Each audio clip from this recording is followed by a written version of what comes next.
Hello everyone. Cholesterol वैसे तो हमारे शरीर के लिए एक बहुत ही इम्पोर्टेंट फैट सब्सटेंस होता है।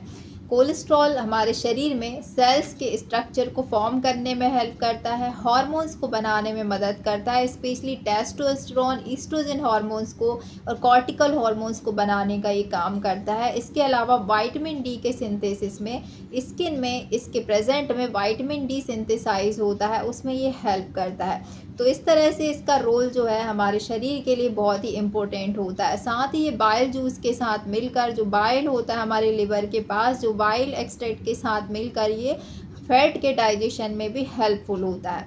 लेकिन जब इसकी अधिकता हमारे शरीर में हो जाती है, यानी कोलेस्ट्रॉल का बढ़ना एक प्रकार का अलार्मिंग साइन होता है। कोलेस्ट्रॉल के बढ़ने से हमारे शरीर में हाई ब्लड प्रेशर की प्रॉब्लम होती है। हाई ब्लड प्रेशर अगर आपको लगातार बना रहता है तो ऐसी कंडीशन में आपकी जो नसें हैं वो सख्त होने लगती हैं, जिसे हम एथीरोस्क्लेरोसिस कहते हैं, जिसके कारण आपको हार्ट में प्लैक्स फॉर्मेशन होता है और हार्ट अटैक का रिस्क बढ़ जाता है। दूसरी कंडीशन स्ट्रोक होती है, जो कि जनरली आपके अगर नसों में खून के थक्के जमा होने लगते हैं, इस कंडीशन में आपको स्ट्रोक की संभावना होती है और ब्रेन डैमेज के चांसेस भी बढ़ जाते हैं। तो हाई कोलेस्ट्रॉल का होना बहुत ही गंभीर समस्या हो सकती है अगर आप इसको टाइमली ट्रीट नहीं करते हैं। तो इस वीडियो में मैं आपको बताऊंगी कि कोलेस्ट्रॉल क्या होता है, ये कितने प्रकार का होता है, साथ ही जानेंगे इसके लक्षणों के बारे में और इसके बेस्ट होम्योपैथिक ट्रीटमेंट के बारे में। सबसे पहले जो कोलेस्ट्रॉल की प्रॉब्लम होती है, कोलेस्ट्रॉल एक प्रकार का फैटी सब्सटेंस होता है, एक प्रकार का लिपिड होता है, जो कि हमारे शरीर के लिए जनरली इम्पोर्टेंट होता है और ये हमारे शरीर में इम्पोर्टेंट रोल प्ले करता है सेल्स के फॉर्मेशन में, हार्मोन के फॉर्मेशन में, जैसा कि मैंने बताया विटामिन डी को सिंथेसाइज करने में। लेकिन जब ये इसकी मात्रा हमारे शरीर में बढ़ जाती है तब ये एक अलार्मिंग साइन हमारे शरीर में देता है। तो इसके जो प्रकार होते हैं वो दो प्रकार का होता है। एक होता है जिसे हाई डेंसिटी लिपोप्रोटीन या एचडीएल के नाम से जानते हैं, जो एक प्रकार का गुड कोलेस्ट्रॉल होता है, जो कि जनरली अच्छे तरह का, जैसे आप घी खाते हैं या आप सरसों मस्टर्ड ऑयल खाते हैं, कच्ची घानी का तेल जो है, वुड प्रेस्ड ऑयल यूज़ करते हैं, जो भी आप रॉ ऑयल यूज़ करते हैं, उन सभी में ये पाया जाता है।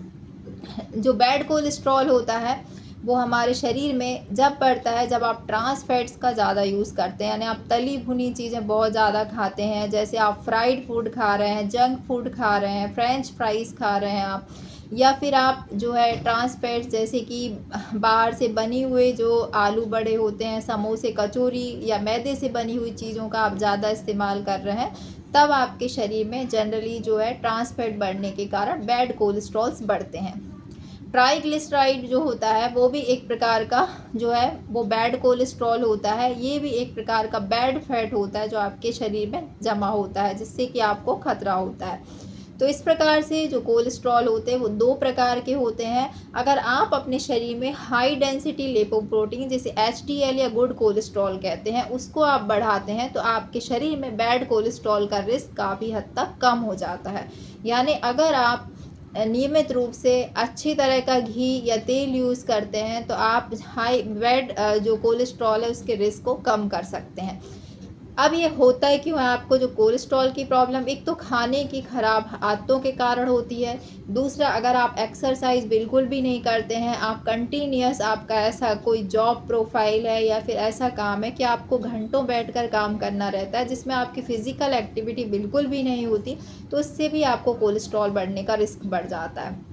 इसके अलावा आप अगर अल्कोहल का, स्मोकिंग का ज़्यादा यूज़ करते हैं तो इससे भी आपका कोलेस्ट्रॉल बढ़ सकता है। स्ट्रेस बहुत ज़्यादा लेते हैं, आप प्रॉपर नींद नहीं लेते, तो उसके कारण भी आपको कोलेस्ट्रॉल होने की संभावना बढ़ती है। इसके बाद बैड हैबिट्स ऑफ ईटिंग है, आप खाना है उसमें वेजिटेबल्स का, फ्रूट्स का, सैलेड्स का कम यूज़ करते हैं, तब भी आपको कोलेस्ट्रॉल बढ़ने की संभावना होती है। तो इस प्रकार ये जो कंडीशंस है वो आपके शरीर में डेवलप होती है। ओबेसिटी यानी मोटापा भी एक कारण होता है। अगर आपको वज़न आपका काफ़ी ज़्यादा है तो आपको अपना वेट कंट्रोल करना चाहिए। अगर आप चाय, कॉफ़ी, अल्कोहल या फिर आप स्मोकिंग ज़्यादा करते हैं तो इन सभी को आपको क्विट करना चाहिए, कम से कम यूज़ करना चाहिए। इसके अलावा आपको रेगुलर एक्सरसाइज करने से भी कोलेस्ट्रॉल बढ़ने का रिस्क कम होता है, तो इन सभी चीज़ों को आप मैनेज कर सकते हैं। इसके अलावा गुड कोलेस्ट्रॉल आप अपनी खाने में बढ़ाएँ, जैसे घी का आप यूज़ करें ज़्यादा से ज़्यादा। आप जो कच्ची खाने का तेल है या वुड प्रेस्ड ऑयल जो आते हैं उनको आप प्रयोग करें। यानी आप जो भी रिफाइंड ऑयल होते हैं वो प्रोसेस्ड ऑयल होते हैं, वो बहुत सारी प्रोसेस से गुजरते हैं जिसके कारण उनमें जो है केमिकल्स की मिलावट होती है और आपको हाई कोलेस्ट्रॉल का रिस्क बढ़ जाता है। इसलिए रिफाइंड ऑयल को आप यूज़ करने से बचें। ज़्यादा से ज़्यादा आप गुड प्रेस्ड ऑयल या कच्ची खाने का तेल जो है उसका यूज़ करें तो आपको इससे काफ़ी फ़ायदा होगा। बात करते हैं इसके लक्षणों के बारे में कि कोलेस्ट्रॉल बढ़े होने पर आपको क्या-क्या लक्षण मिलेंगे। सबसे पहले तो आपको शॉर्टनेस ऑफ ब्रेथ होगा। आप जैसे ही चलेंगे बहुत ज़्यादा आपको साँस आप जल्दी-जल्दी लेंगे। आपको ऐसा लगेगा कि आपको ब्रीथिंग में डिफ़िकल्टी हो रही है। और दूसरा, आपको चेस्ट पेन भी कभी-कभी रह सकता है। तीसरी कंडीशन जिसका पहचानने का सबसे अच्छा तरीका होता है, जिन लोगों में हाई कोलेस्ट्रॉल होता है उनको ज़ैंथोमास की प्रॉब्लम होती है। यानी येलो कलर के बम्प जो हैं वो आपके जनरली एल्बो पे देखे जा सकते हैं, आपके नी पे देखे जा सकते हैं या बटक पे देखे जा सकते हैं। उसे उसे ज़ैंथोमा कहते हैं, जो कि फैटी सब्सटेंसेस डिपोजिशन की कंडीशन होती है जो हाई कोलेस्ट्रॉल के कारण होती है। दूसरा, ज़ैंथेलिज़्मा भी कुछ लोगों में देखा जा सकता है। आप देखेंगे कि कई लोगों की आईलिड्स के पास में उनको येलो कलर के बम्प्स या येलो कलर की जो है वो स्पॉट्स अपीयर होते हैं, वो उस कंडीशन को हम ज़ैंथेलिज़्मा कहते हैं, जो कि आपके बढ़े हुए कोलेस्ट्रॉल को दर्शाता है। तीसरी जो कंडीशन होगी इसमें क्लाउडिकेशन हो सकता है। क्लाउडिकेशन एक ऐसी कंडीशन होती है जब भी आप बहुत लंबा चलते हैं, वॉक करते हैं, तो जनरली आप देखेंगे आपके जो लेग्स हैं, जो काफ मसल होती हैं उनमें बहुत ज़्यादा सीवियर दर्द होता है। आपको पैरों में हमेशा थोड़ा बहुत चलने पर भी दर्द बना रहेगा, तो ये हाई कोलेस्ट्रॉल की कंडीशंस को दर्शाता है। इसके अलावा आपको अगर इस कंडीशन में फटीग यानी थका हुआ महसूस करेंगे, लैक ऑफ एनर्जी फ़ील करेंगे, कई बार आपको चक्कर आने जैसा महसूस होगा, कई बार आपको चेस्ट में पेन हो सकता है, कई बार अगर ये एडवांस स्टेज में अगर आपका कोलेस्ट्रॉल बढ़ा हुआ है तो इससे हार्ट अटैक का रिस्क, स्ट्रोक का रिस्क भी बढ़ सकता है। तो ये सभी आपके लक्षण होते हैं कोलेस्ट्रॉल के। अब जानेंगे इसके बेस्ट होम्योपैथिक ट्रीटमेंट के बारे में।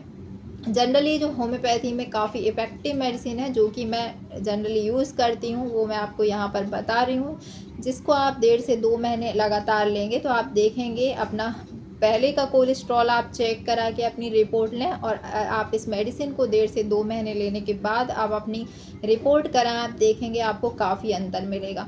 सबसे पहली जो मेडिसिन है वो है गुटेरिया गुमेरी। ये जो मदर टिंचर आता है इसका, या आप इसको टैबलेट फॉर्म में भी यूज़ कर सकते हैं।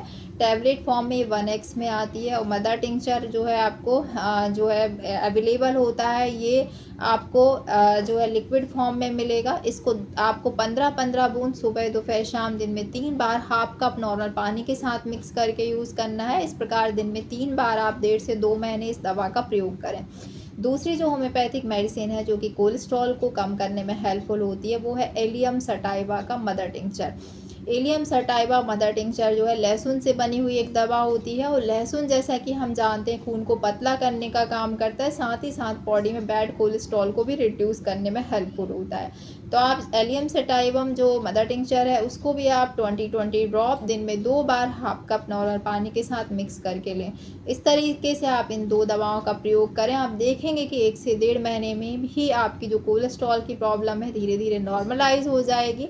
और अगर आपको फिर भी थोड़ा बहुत कोलेस्ट्रॉल आपका जो है बढ़ा हुआ आता है तो आप इसको 3 से 4 महीने लगातार प्रयोग करें। तो ऐसी 3 से 4 महीने जब लंबे समय तक आप इसको प्रयोग करेंगे तो काफ़ी अच्छे रिजल्ट मिलेंगे और आपका कोलेस्ट्रॉल 3 से 4 महीने में पूरी तरह से ख़त्म हो जाएगा।